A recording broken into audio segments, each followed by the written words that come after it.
రాజన్న సిరిసిల్ల జిల్లా కేంద్రం జిల్లా సమీకృత భవనం కలెక్టర్ కార్యాలయం డిపిఓ కార్యాలయంలో పని ముగించుకుని కిందకు వస్తుండగా గంభీరావుపేట మండలానికి చెందిన కాంగ్రెస్ సీనియర్ నాయకులు మహమ్మద్ అక్బర్, జోగు సురేష్, షేక్ తాజుద్దీన్, అబ్రవేణి రాజు లిఫ్టులో ఇరుక్కున్నారు. సుమారు 30 నిమిషాలు లిఫ్టులో నరకయాతన అనుభవించారు. వెంటనే అక్బర్ బాయ్ 100 నెంబర్కు ఫోన్ చేయగా అక్కడికి పోలీసులు, ఫైర్ సిబ్బంది చేరుకుని టెక్నీషియన్ సహాయంతో సుమారు 30 నిమిషాల తర్వాత లిఫ్ట్ ఓపెన్ చేయగా బాధితులు ఊపిరి పీల్చుకున్నారు. అక్బర్ బాయ్ జాయింట్ కలెక్టర్ కిమియా నాయక్ కు ఫిర్యాదు చేయగా మరోసారి ఇలాంటి సంఘటనలు పునరావృతం కాకుండా చూపిస్తామని తెలిపారు. లిఫ్ట్ యొక్క మెయింటెనెన్స్ అధికారులపై చర్యలు తీసుకోవాలని అక్బర్ తెలిపారు.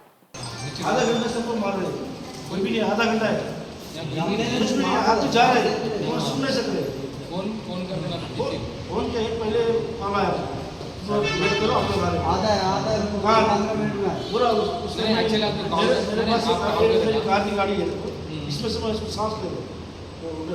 डोर खोल आप जो पहले कॉल करे वो कंट्रोल रूम को गया वहाँ से फिर हमको कॉल आया आपके बाद आपका नंबर दिए तो हम कॉल करके वैक्सीनेशन सिलसिले से करा अभी इससे 40 से थोड़ा ऑक्सीजन कंट्रोल मिला किलोमीटर से उसके बाद आधे घंटे बाद कोई भी आदमी नहीं आ रहा देखिए कोई आदमी आया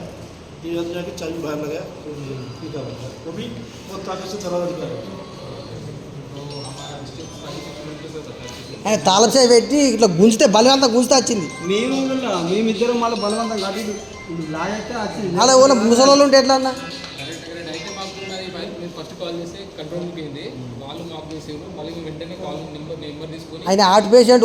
మాతో బాగా బాధలేదు ఆయన అనమాట దమ్ము తీస్తుండే ఆయన మొత్తం కాల్